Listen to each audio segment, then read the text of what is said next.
नमस्कार। मैं doctor Kameshwar Prasad, professor emeritus of neurology हूँ एम्स न्यू दिल्ली में, जहाँ हमने 40 साल काम किए हैं 1980 से 2020 तक। आजकल मैं फोर्टिस हॉस्पिटल वसंत कुंज में भी बैठता हूँ और पेशेंट्स वहीं देखता हूँ। I am director and head of neurology at Fortis hospital Vasant Kunj. आज हम लोग बात करेंगे, आपको लास्ट टाइम बताया था कि एक स्ट्रोक होता है जो खून की नली ब्लॉक होने से होता है। ये भी बात हुई थी कि कभी कभी नेचुरल प्रोसेस से वो ब्लॉक खुल जाता है और कुछ मिनटों में या घंटे में ब्रेन को खून का सप्लाई मिल जाता है और जो भी लक्षण थे सब ठीक हो जाता है। हमने कहा था उसको कि उसको मिनी स्ट्रोक कहिए या ट्रांजिएंट इस्कीमिक अटैक्स अंग्रेजी में बोलते हैं। लेकिन अगर ब्लॉक नेचुरल प्रोसेस से ठीक नहीं हुआ और वह कुछ देर तक रह गया, तो सवाल है कि क्या होता है और जो भी डैमेज होता है उससे बच कैसे सकते हैं। तो सबसे पहली बात तो यह है कि आप याद कीजिए, कोई भी फसल जिसमें पानी की जरूरत होती है, जैसे धान का फसल है, उसमें अगर पानी नहीं मिले तो फसल सूख जाता है। हो सकता है सूखने में कहीं कभी 10 दिन लगते हैं या 15 दिन लगते हैं या महीना दिन लगते हैं। वो पूरी की पूरी फसल एक साथ तो नहीं सूखती है, लेकिन हाँ वो सूखती जाती है और कुछ समय के बाद इतनी सूख जाती है कि आप अगर फिर से पानी सप्लाई करेंगे भी तो वो फसल उगेगी नहीं या बढ़ेगी नहीं। उसी को कहते हैं कहावत में कि अब पछताए हो तो क्या जब चिड़िया चुग गई खेत। तो इसी तरह से अगर ब्लॉकेज कोई आर्टरी में है और वह कुछ देर तक रह जाता है और डैमेज ब्रेन का हो जाता है, उसके बाद आप अगर ब्लॉकेज को खोलेंगे भी तो उसका कोई फायदा नहीं होगा। वो डैमेज जितना हो गया वो डैमेज उतना रहेगा। आपके मन में सवाल होगा कि कितना जल्दी खोलना जरूरी है। तो ऐसे हमने एक एपिसोड में बताया था कि एक एक मिनट में 20 लाख नर्व सेल्स का डैमेज होता है। इसलिए सबसे पहली बात तो है कि जितना जल्दी खोल सकें उतना अच्छा है। लेकिन खोलने के पहले देखना पड़ेगा कि कहाँ पर क्लॉटिंग है, कहाँ ब्लॉकेज है। उसको देखने के लिए टेस्ट्स करने होते हैं, जिसको एंजियोग्राफी करते हैं, चाहे वो सीटी एंजियोग्राफी हो या एमआर एंजियोग्राफी हो। उससे पता चलता है कि ब्लॉकेज कहाँ है और उसके लिए क्या करना है। तो सबसे अच्छी बात तो यह है, जो कि आपको भी समझ में आता होगा, कि आप एक तरीका निकालिए जिससे कि उस ब्लॉकेज को खींच करके बाहर निकाल दीजिए। और यही चीज होता भी है। लेकिन अगर हम इसको 6 घंटे के अंदर करते हैं तो बहुत हद तक जो डैमेज होने का खतरा होता है या जो पार्ट ऑफ ब्रेन आप कहिए कि खतरे पे है और डैमेज हो सकता है, वो बच सकता है। लेकिन 6 घंटे के बाद ये नहीं कह सकते कि 100% डैमेज हो गया है। ये नहीं है कि 6 घंटे के बाद निकालेंगे तो कोई फायदा नहीं होगा।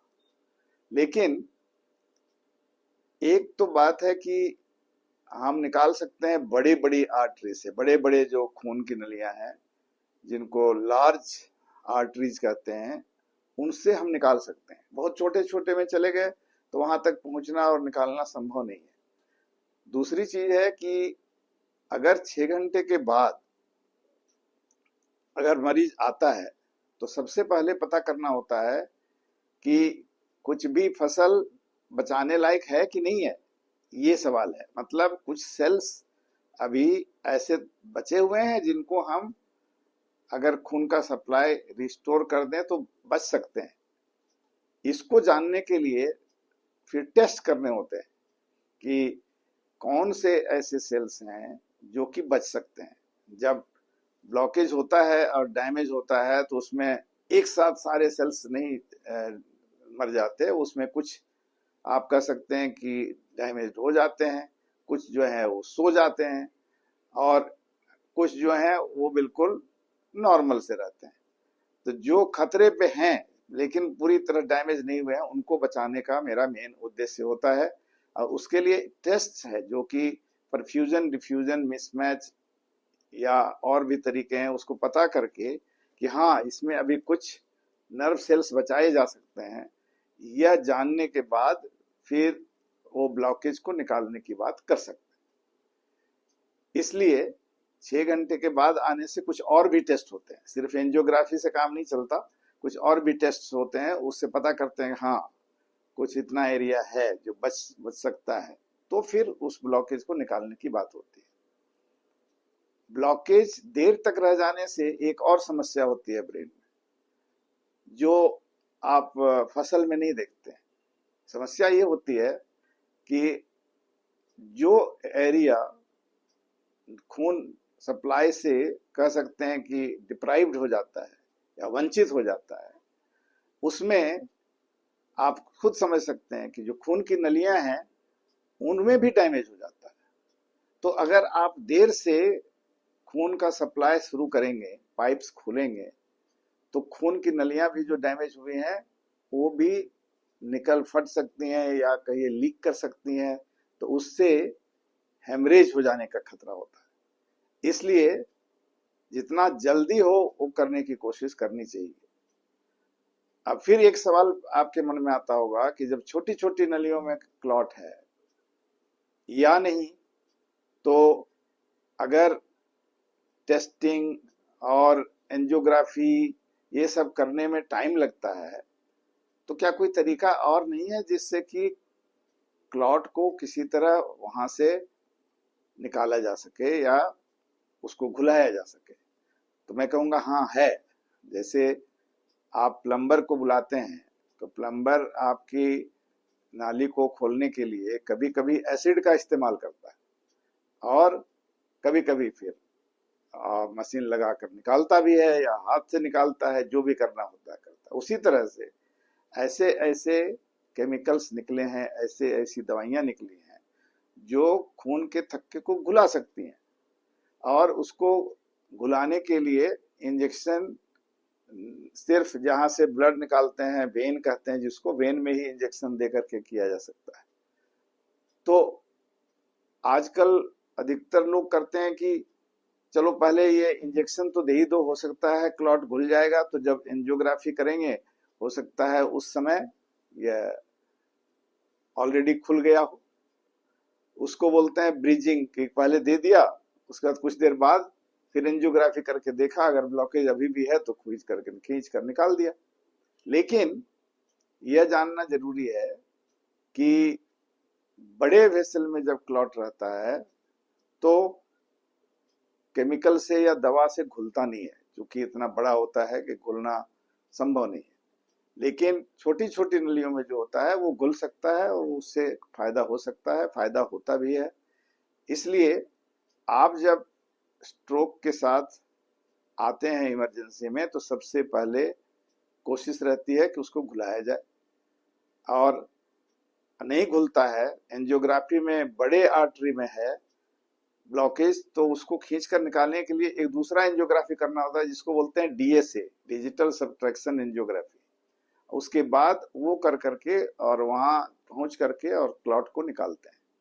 ये सभी चीजें बहुत जल्दी हो तो ज्यादा अच्छा है, और नहीं हो तो यह पता करके कि इसमें और भी कुछ बचा सकते हैं कि नहीं। अगर कुछ नर्व सेल्स बचने लायक होते हैं तभी फिर या तो आप इंजेक्शन दे सकते हैं या उसको क्लॉट को खींचकर निकाल सकते हैं। दोनों ही परिस्थितियों में आप समझ सकते हैं कि मेन आइडिया है कि सेल्स को मरने से बचाया जा सके, डैमेज को कम से कम किया जा सके।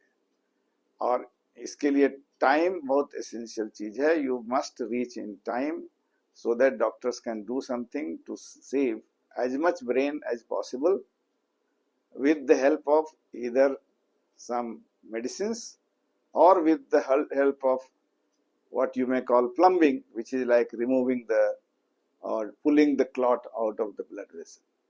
So these are the methodologies. However, some people may not reach on time, and then could nothing be done for them? Answer is no. Something can be done. What can be done? We will discuss in the next episode. Thank you.